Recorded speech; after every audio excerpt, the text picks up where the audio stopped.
Welcome back to Hi Fam. Today we have a really difficult and heartbreaking question from an anonymous writer. And I'm going to read it out to you, but let me just give you a little bit of an overview that this is about infidelity. This is about betrayal. We're going to be talking about those really challenging times in a marriage where things have gone very, very wrong, where complete red flags have really been crossed, and what we can do about it. So here's the question that I received. And I just want to tell you that I really appreciate your questions. I try to read each and every one of them, and I'll do my very best to come on here live and answer those that I can. She writes, Hi, Avital. I've been a big fan of yours for over the past 8 years, and I have a question that I was hoping you could answer in a live session on one of your YouTube videos. Well, here I am, my dear. My husband and I have been together for 15 years and have 2 kids, 11 and 7. We have a happy, peaceful home and enjoy being parents. I think we're a good team and are generally on the same page about most things related to parenting and in life in general. However, he has been unfaithful to me on a few occasions in the past. One of these times was when my daughter was 4 months old, at a time when I was feeling extra vulnerable with a baby and a toddler, holding the fort at home while he worked long hours at our restaurant business. There are at least 2 other times that I know of, and I know that he struggles with finding me attractive after having kids, as he has told me as much. I don't want to separate. My kids are so young, and I don't want to have to deal with the stress of 2 households, potential financial issues, and causing my kids pain when they currently live in a loving, stable household. I know my husband loves me, and I love him, despite all the pain he has caused me. But I find it hard to trust him now, and my heart is quite broken with feelings of betrayal and disbelief that the person I fell in love with and married could do that to me. How to move on from this state of limbo where I've decided I don't want to leave, yet I'm feeling hurt and unable to really open up and trust him again. I also don't want to be a martyr, but stability for my children is really important to me. Okay, so first of all, thank you so much for sharing this. It's very vulnerable, it's very challenging to share. I am aware of all of that, and I don't take it lightly that you're sharing it with me and that you're trusting me with your question. If you're joining me live, say hi in the comments. It's great to see you. And if you're watching the replay of this, please make sure to like and to subscribe and leave me your question or comment below. Do you agree? Do you disagree?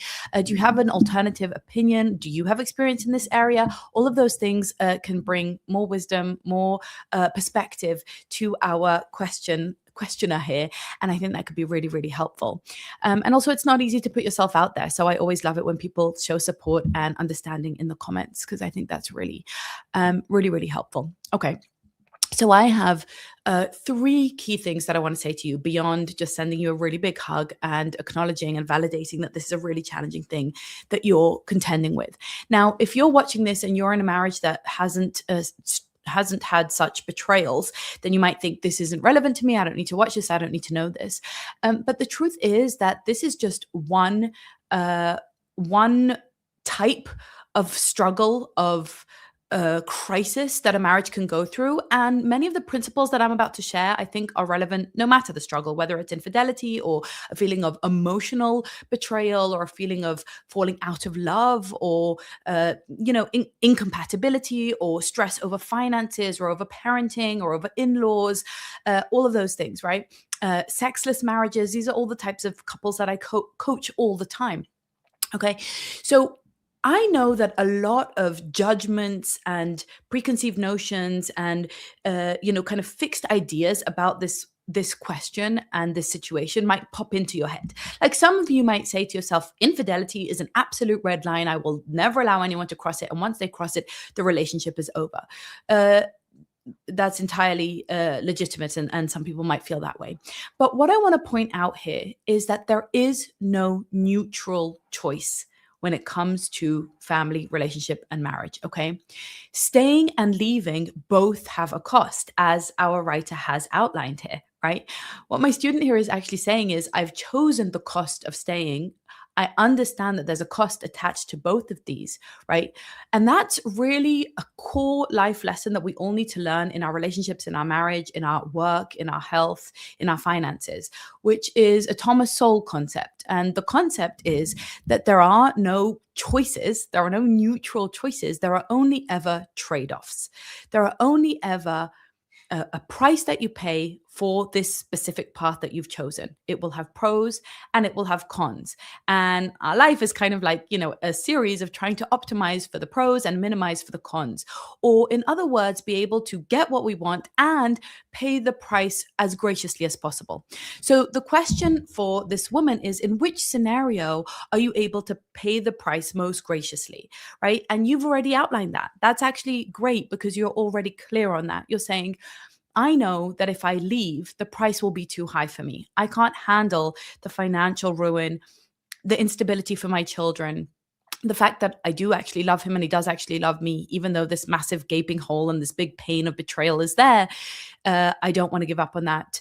And so in many regards, you're kind of one step ahead just with that knowledge, with that clarity, with regards to which cost is highest for you to pay and where you're willing to take the deal, right? Which deal you're willing to cut. Okay.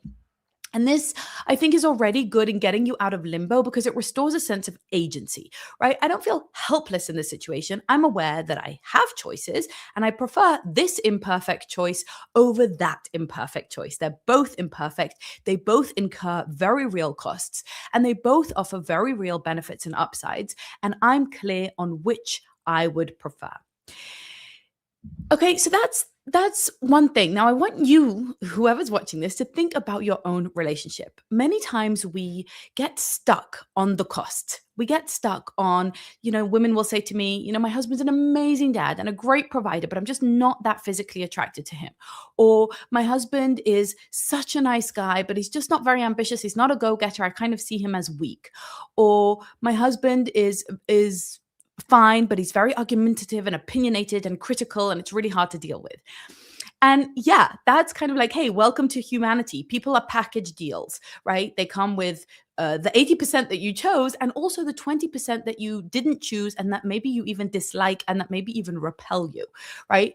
And that 20% might grow and become too costly and too difficult, right? If someone's abusive, if someone is adulterous, maybe those things become 50% or 80% and it becomes unbearable. If someone has a personality disorder or a gambling problem or they're an alcoholic, maybe the math doesn't math, right? The statistics sway to the point where the percentages just aren't making up in your favor. It's not positive to stay, right? The cost that you're incurring is too high, and that does happen. But you might be in a situation where you say, well, you know what? But 80% of this guy is what I want, right? 80% of him is what I'm looking for and what I need. And I am willing to live with and pay the price of the 20%. And then we have to figure out how we can pay that price more graciously, how we can lower that price, how we can discount it, how we can get it to be more palatable, more doable for us. Okay. The second thing that's really important is that betrayal does not heal with time. Betrayal does not heal with time. Okay, sure, time might take the sting out of it. Time might make us forget it a little bit, move on from it, put it to the back of our minds. But the only real thing that heals someone betraying us, hurting us, is repair. Okay, is repair.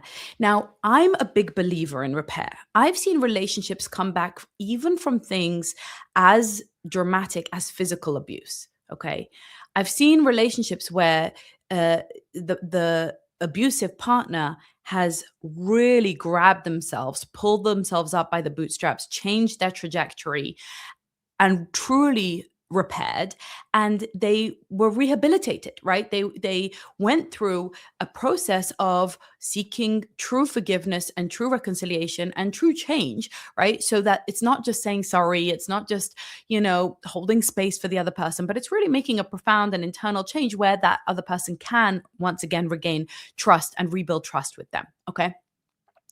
The problem is that repair is something that he will need to do, right? It's not about whether you love him. It's not about whether he loves you. It's not about whether he's sorry, right?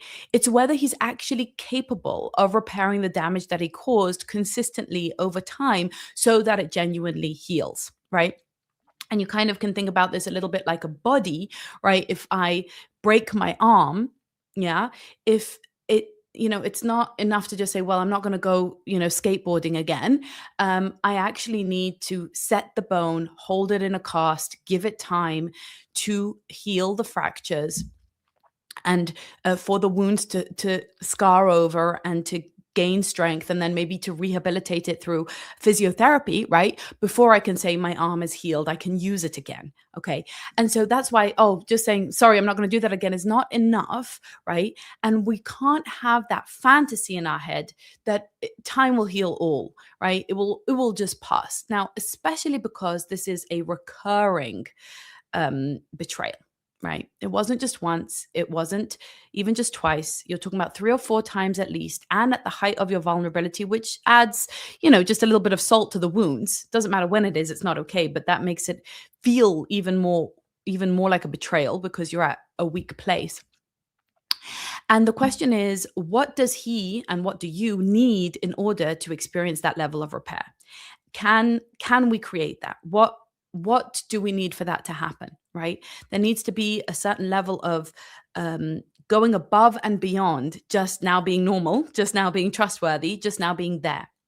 One of the things that happens is that when people have broken, say, a law, okay, in a country, in a civilized country, if you've broken a law, then you kind of have to go through a process of maybe paying your dues in some regards. It's some kind of form of punishment or consequence, like going to jail or paying a fine or community service or, therapeutic rehab and those types of things in order to go through a profound and in-depth process. Now, it might be a broken system. It might not work really well, but there's something in our psychology that even for the person who's doing the betrayal, the person who's, committed the crime, they need some way of regaining footing back in good standing. They need some way of proving to you and to themselves that they are a different person, that they are a changed person, that they are a rehabilitated person, that they've healed, that they're not that same person anymore. And that is a hard thing to prove and to build and to sustain in a relationship. Now, I want to put in brackets a separate issue here that you also mentioned. You also mentioned that he's not attracted to you, that he says that, and that this is a part of his, sexual meandering, and that there's a sense in which this area of your life, this area of your relationship is unfulfilling for both of you, and a fear that that may I guess, continue, right? Happen again. And that's not an unfounded fear. That's real because sex does really matter. I often have couples or women who come to me and say, do I really need to have a sex life with my husband? Like, sometimes I feel like we're incompatible or like we don't have chemistry or I don't desire him anymore. My hormones are off whack. Like, can I just let this go? And I would say in most cases, no, you can't just let it go. In most cases, most marriages are not going to survive sexlessness for elongated periods of time. That really holds within it so much neurochemical bonding, so much passion and intimacy. And in most cases, it's really the only thing that completely differentiates our relationship with our significant other from our relationships with everyone else, right? You might have financial partnerships with other people. Other people might help you raise your children, teachers, friends, aunts and uncles, siblings, etc. But really, sexual intimacy is the one thing that's, kind of sacred and only supposed to be within that kind of covenantal relationship or contract or however it is that you position your partnership. And that intimacy is, I think, in the vast majority of cases, kind of a necessary feature. So then the question is, okay, well, can we fix this, right? Beyond him fixing the trust issue, beyond him building repair, beyond him being consistently, emotionally available to you and faithful to you, can he also, and you also, create chemistry, attraction, and desire by design in the relationship in a way that sustains you both, right? And a lot of people might say to me, like, Vital, that sounds like victim blaming. She doesn't have to be, attractive for him, or she doesn't have to, give him sex, or that's not enough. It doesn't make it okay that he betrayed her. And I'm saying, no, it doesn't make it okay. We're not giving him a get out of jail free card. It's not a pass. And all of that still stands, that he owes her repair and trust building. And it's also true that sex is really important in a marriage. Fulfilling sex, attracted sex, chemistry, desire. These are things that we can actually oftentimes create. You have a lot more control over this than you think. These are things that I teach. And I've seen massive transformations within marriages where they thought there was no desire, or there was no chemistry, or we were just kind of going downhill, or it was just getting boring. And so, well, no wonder he's wandering off. No wonder he's looking elsewhere. She's just had a baby, he's not attracted. That's all, I think, a superficial symptom of an underlying issue of desire, intimacy, and connection that can and should be rehabilitated and reinstated in the marriage. Not because, oh, the only way you can keep him is if you make yourself sexy for him, etc., but because sex, attraction, and chemistry are really important glues in a romantic, intimate relationship. And so that I put that in brackets because I want to be careful how I formulate this and how I state it. But I would just say, not to let him off the hook, or to say he hasn't done anything wrong or that kind of thing. Sure, he has. And it also is necessary in every marriage to maintain the fire, to maintain the passion, right? And if that passion isn't there, if that fire isn't going strong, if there's no simmer, if there's no tension and flirtation and excitement about each other, then it's going to be that much harder to maintain faithfulness and intimacy and connection and all of the good things as well, especially, the things that really we all really want, like trust and adoration and appreciation and respect and connection.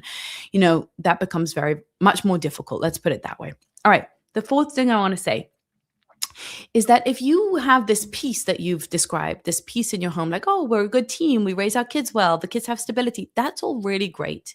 But what you're describing is an almost kind of it's not necessarily, I think, what most of us think about as a marriage. Okay. It's a coexistence. It's a partnership. We're co-parenting together. Right. But if trust and attraction and desire are all gone, then they really need to be intentionally rebuilt for the marriage to sustain in the long haul. It can sustain, it can overcome. People overcome really tough stuff. And you're not wrong for wanting to stay. You're like, wait, we have the good materials here. We love each other. We have kids together. We have stability. We're a good team. Like, this can be overcome. I don't think you're wrong for thinking that. And if you want that to happen, you're going to have to intentionally rebuild those things, okay? Not give them up quietly, not surrender to martyrdom, not be like, well, I'll just settle for this for the kids, right? Because that's going to build resentment in you that maybe you can somehow handle and piece it together and muscle through it, like white knuckle through it right now. But eventually, like 10 years down the line, 20 years down the line, you're going to be like, why did I give away the best years of my life? Why did I stay? Right? And I want you to honor your children. I want you to honor your vows. I want you to build that stability in your home. But I also don't want you to self-sacrifice to the point of resentment and anger later on. Okay. Now, you don't need to decide everything today. Okay.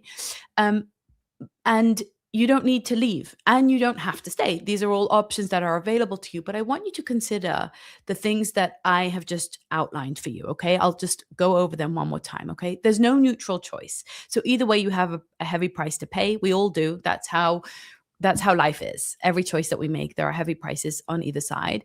And staying and leaving both incur a cost. So you've already decided that you're willing to pay the price of staying, which at the moment looks like feeling, shock and pain and disappointment and confusion and isolation and not feeling cherished or wanted or adored and a lack of trust. Okay. But then the next step is to say, okay, how do I minimize this cost? Well, maybe I can shrink down those feelings by rebuilding trust. Okay. And then I said, okay, but betrayal doesn't heal just with time. You can't just passively sit there and be like, well, I'll stay for the kids and it will all get better. No, we need some active repair. We need to see real action on his part, a renegotiation of how we're going to rebuild that trust. What would I need to see? What would I need to feel? What would he need to actually, feel within him in order to repair that? Okay. It's not enough to just say, I'm sorry. Right. And then also to understand that the deal that you're brokering might feel good in the short term, but it's not going to sustain in the long term.